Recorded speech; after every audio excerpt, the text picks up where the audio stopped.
Hare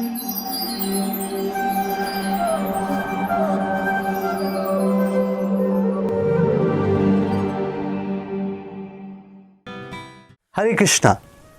Welcome to our program. Our speaker of the day is Shriman Gauranga Darshan Prabhu. He has done his master's degree from the prestigious Indian Institute of Science, Bangalore. Prabhuji is a disciple of His Holiness Radhanath Swami Maharaj, who is a senior disciple of His Divine Grace A.C. Bhaktivedanta Swami Srila Prabhupada. He is also a member of ISKCON Examination Board and takes classes on Srimad Bhagavatam, Sri Chaitanya Charitamrita and Vaishnav etiquettes. He has written elaborate workbooks on Bhagavad Gita, Srimad Bhagavatam and Chaitanya Charitamrita, with which the students can dive into intricacies of these great scriptures. He is a compiler of many other educational booklets and magazines, thus helping the seekers of Bhagavad knowledge. In all, he is a living encyclopedia of scriptures preaching the science all over the world, and who is exemplary and lives whatever he preaches.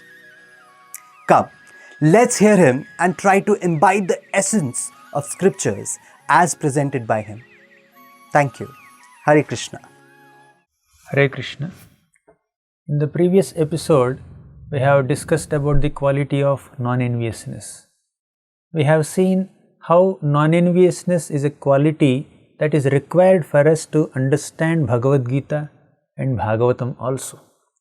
And we have also seen the examples of Chitraketu's wives and also Indra, who became envious and then developed destructive tendencies, hard-heartedness, and they lost their good intelligence also. The effect of non-envy is that it will degrade our consciousness and make us develop so many destructive tendencies. So we have seen all this. Actually, envy means indirect appreciation of others.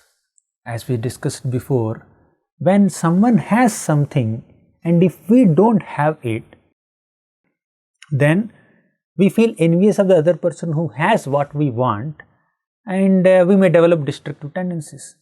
But actually, when we are envious of another person, we need to contemplate that why am I being envious of him? Because he has something which I want. Means having it is very good and very great. Means I adore and I appreciate the position of possessing something that the other person has. That means that our envy towards another person is an indirect appreciation of other person. In fact, we desire that kind of similar appreciation for ourselves. That's why we are envious of another person, and that envy is actually indirect appreciation. So somebody is wealthy and I am not so wealthy. And if I am very envious of other person, that means I am appreciating the quality of being wealthy. So instead of indirectly appreciating another person, if we can directly appreciate him, that's wonderful. That is being non-envious. Actually, whenever we see that another person has some good qualities, maybe he is very beautiful, he is very wealthy, or he is very influential, he is very knowledgeable.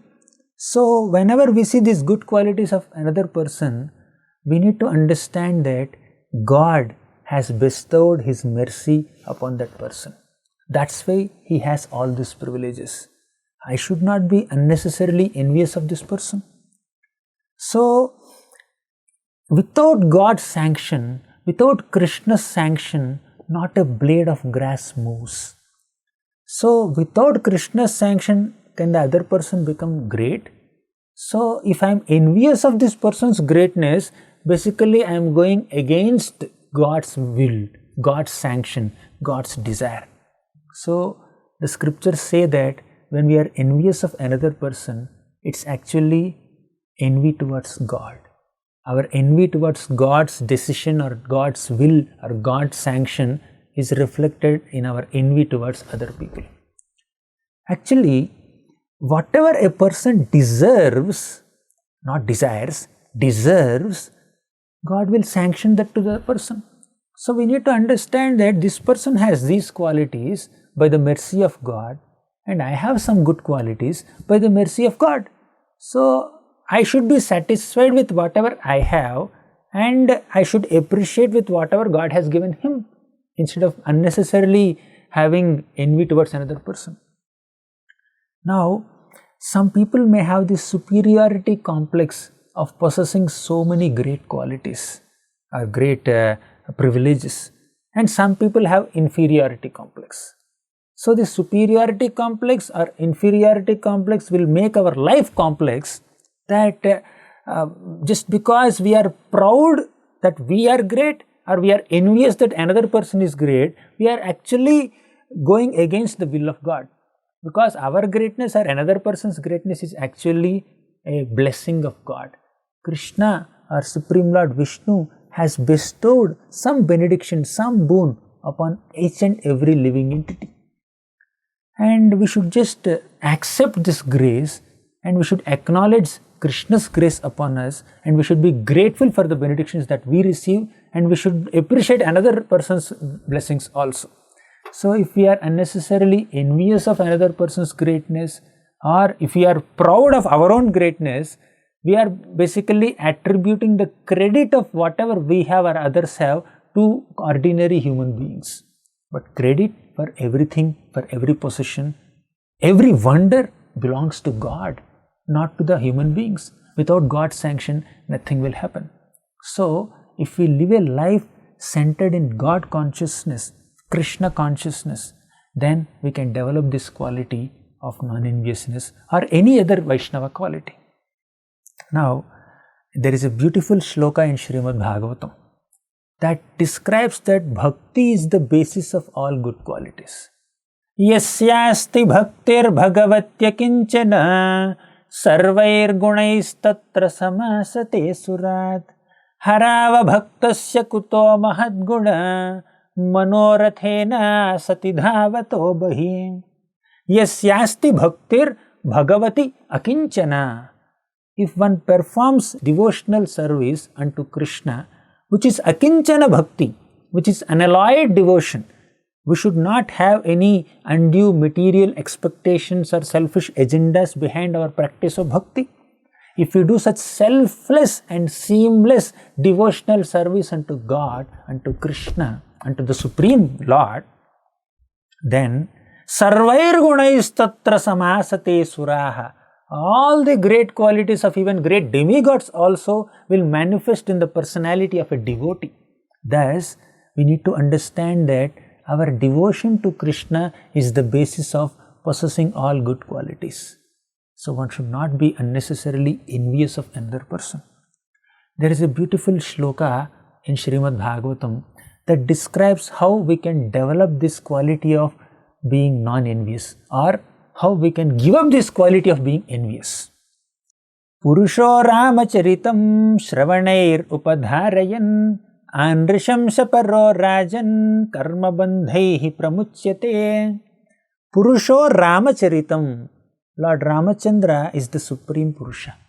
Purusho Ramacharitam Shravanair Upadharayan. If we are able to hear the glories of Lord Ramachandra as described in Ramayana, or even in Srimad Bhagavatam also the Lord's pastimes are described.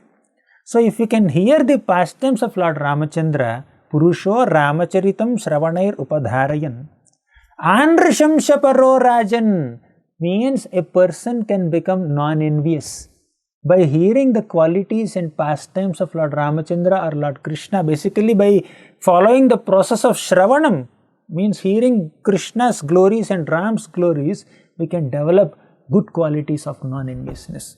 And especially hearing Ram's qualities is described to be a very important means by which we can overcome this quality of enviousness.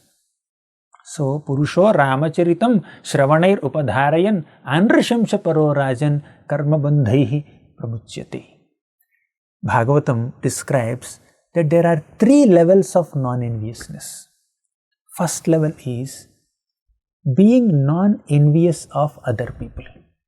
Simple. Basically, if another person is successful, more successful than us, we should just feel happy for it, and we should that success should not bother us.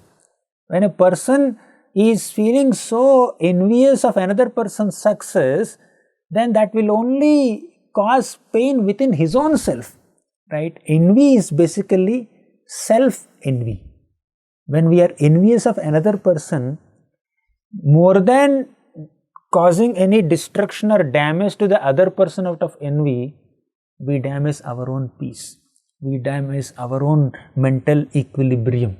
So our envy will destroy ourselves more than destroying others. So it is self-envy. Even if apparently an envious person can manage to destroy another person, still ultimately he will meet with his destruction.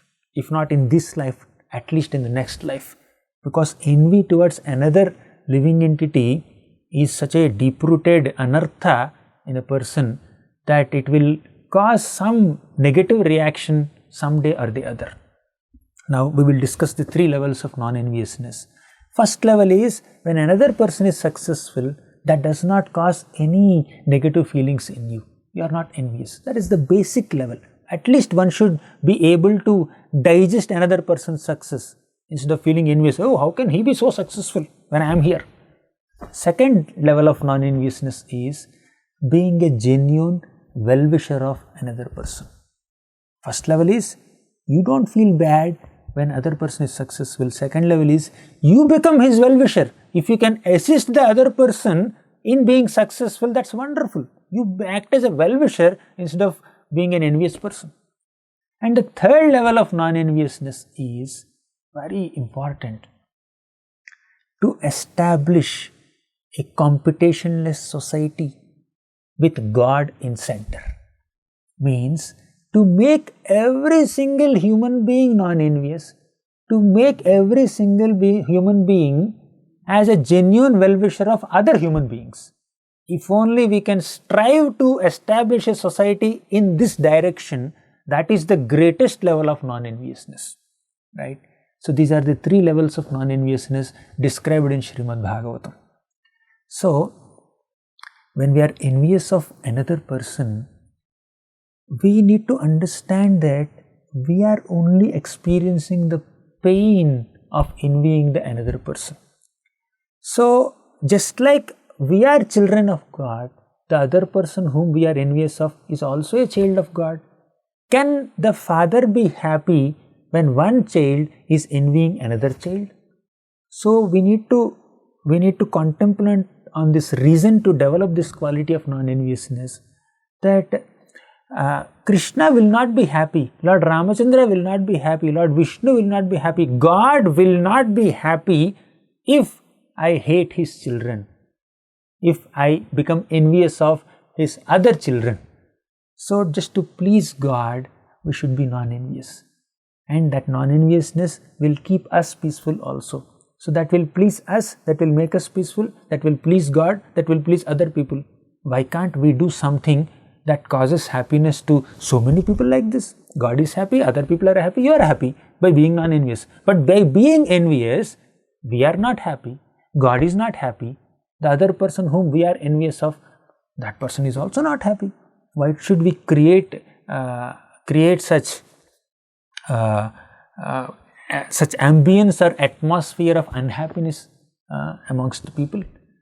And we should also understand that when Krishna has not given us something, when God has not bestowed some blessing upon us, He has a plan behind it.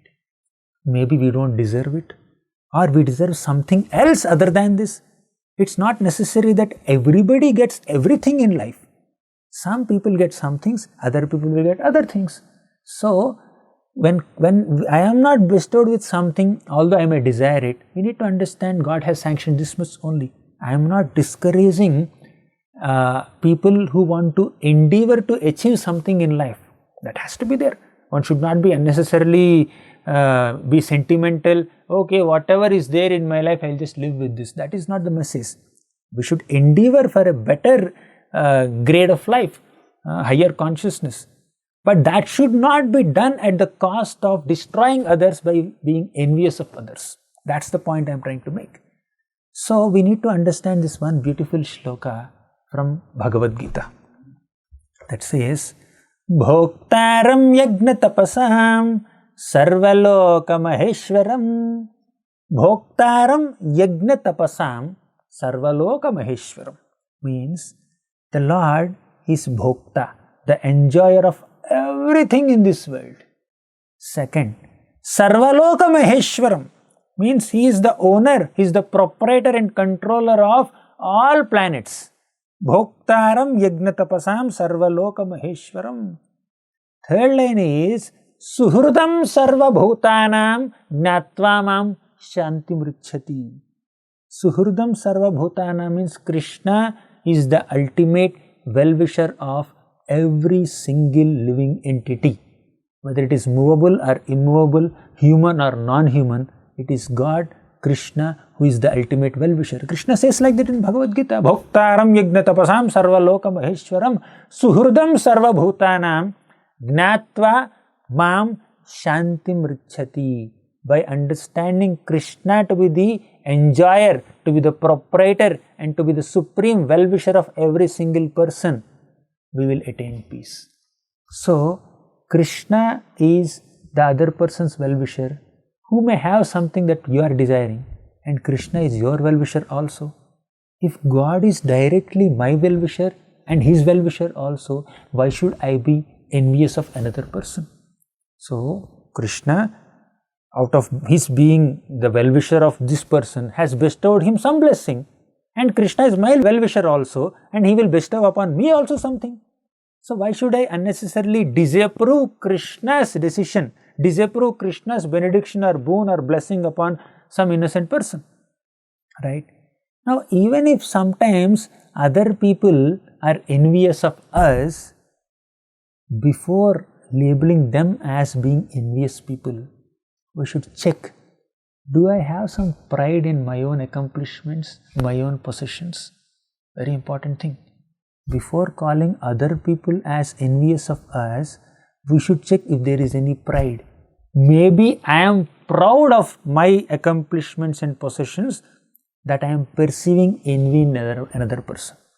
Second point, if we perceive pride in another person, before labeling him as a proud person, we should check within our own hearts. Maybe I am envious of this person, that's why I am perceiving pride. So our perception of envy or pride in others could be our perception only, not necessarily that they are proud or they are envious.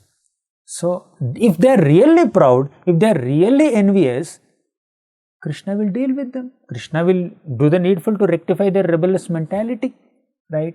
So, but I should not be stamping. If it is specifically bothering me in certain way, I may have to do the needful by escalating the matter to the relevant people who can make some difference. But one important check that we need to do is, before labeling another person as proud or envious, we should check for envy or pride in us, right? I am perceiving pride in him, probably I am envious. I am perceiving envy in him, probably I am proud. So we need to do this check before moving further in that direction. So we need to consciously make an effort to overcome this quality of being envious towards others. That will disturb our mental peace, that will disturb other people's peace also, and that will ultimately displease God. So to please God, we should give up this quality of being envious towards other people. And we have this example of Diti. Diti is the wife of Kashyapa Muni, and she became very envious of her co-wives. So her co-wives, her sisters, they all had children, but Diti did not have children. So Diti suddenly became very envious of all these co-wives and went to Kashyapa Muni at a wrong time. And she said, let's unite with each other. I want children right now, so please impregnate me. She requested Kashyapa Muni. And Kashyapa Muni told that, my dear Diti, this is not the right time to unite. And if we unite at this time, Lord Shiva will be very, very displeased. And also, if we unite at this time, the resultant children that we are going to get are not very, will not be very good. So, but Diti, because of her envy towards other co-wives, she could not pay any heed towards the advice of Kashyapa, and then because of her mistake of uniting with her husband at a wrong time, she gave birth to two great demons named Hiranyaksha and Hiranyakashipu. And we have another example of Daksha. Daksha was extremely envious of Lord Shiva. Lord Shiva married Sati Devi, who is a daughter of Daksha, and thus Shiva is the son-in-law of Daksha in one sense.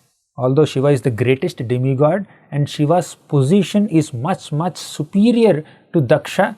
Daksha is a Prajapati, he is the progenitor of mankind, but Shiva is the supreme demigod, right? His position is way higher. But because Shiva happened to be son-in-law of Daksha, Daksha thought that Shiva must respect him. So Shiva is supposed to give me respect, he is not giving me respect. And also Daksha was very envious and he had very great hatred towards Shiva's exalted position. So Daksha insulted Shiva in an assembly where so many sages and demigods assembled.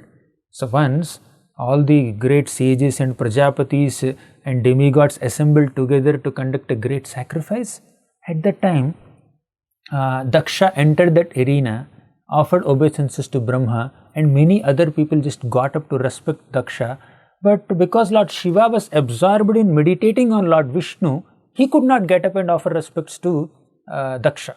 So Daksha became so offended. You are inferior to me. You have accepted my daughter and became my son-in-law. I am your father-in-law. I am superior to you. You are supposed to offer respects to me. And he chastised him, criticized him, and cursed him that he will not have any share in the sacrificial oblations in that sacrifice. And although so many people were pleading him and trying to pacify him, Daksha just left from that sacrificial arena. All this is because of his envy. Because of his envy, although Daksha conducted another sacrifice later, he did not invite Shiva or Sati. But Sati, out of her affection for father, Sati went to Daksha's sacrifice, and there Daksha did not welcome Sati. Daksha neglected Sati completely, and Daksha did not arrange for any oblations for the greatest of demigods, Shiva also. Sati got offended and chastised Daksha, and she gave up her body. Then Shiva became so perturbed and he created this Virabhadra who went and killed Daksha, who beheaded Daksha. So because of envy towards Lord Shiva, Daksha lost his head. Of course, later because of Brahma's intervention, Shiva became very kind to revive Daksha's life and gave him a goat head. But basically the point I am trying to convey here in this episode is, if we are envious of great personalities, that will lead to our own destruction. Envy is basically self-envy. For more such devotional programs, please watch Hare Krishna television. To get this channel, please contact your cable or DTH operator. For more information, please call 8767 845 845.